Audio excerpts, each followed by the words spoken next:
सरकारच्या चहापानावेळच्या एका व्हिडिओची जोरदार चर्चा सुरू आहे। चहापानावेळी अजित पवार आणि धनंजय मुंडे यांच्यात संवाद झाला, त्यामुळे अजित पवारांनी धनंजय मुंडेंना टाळलं का अशी चर्चा राजकीय वर्तुळात सुरू आहे।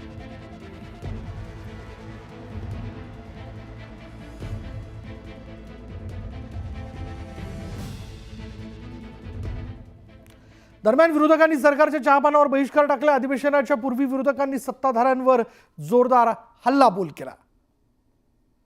विरोधी पक्षाकडे सातत्याने सापत्नतेची भूमिका सत्ताधारी पक्ष घेत असतो। मग विकासाचे प्रश्न असतील, अन्य प्रश्न असतील, विरोधी पक्षाच्या सूचना असतील, आणि याला कुठेही गृहीत धरलं जात नाही। आणि म्हणून आज आम्ही या चहापानावर बहिष्कार घालण्याचा निर्णय आम्ही घेतलेला आहे। कारण संवाद असायचा तर सगळ्या गोष्टीत असला पाहिजे, परंतु साधं सभासदांना बोलून न देण्यापासून जर सत्ताधारी पक्ष अशा पद्धतीनं वागणार असेल तर मला असं वाटतं हा चहापानावर बहिष्कारच योग्य राहील, ही भूमिका आम्ही घेतलेली आहे।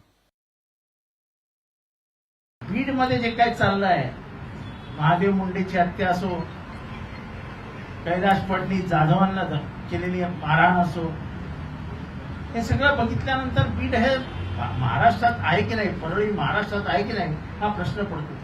आणि त्यामुळे या सगळ्या परिस्थितीचा विचार केल्यानंतर धनंजय मुंडे यांना मंत्रिमंडळात का ठेवलंय हा प्रश्न महाराष्ट्रासमोर आम्हा सगळ्यांना आहे। त्यामुळे या अधिवेशनातला हा महत्वाचा विषय असतो।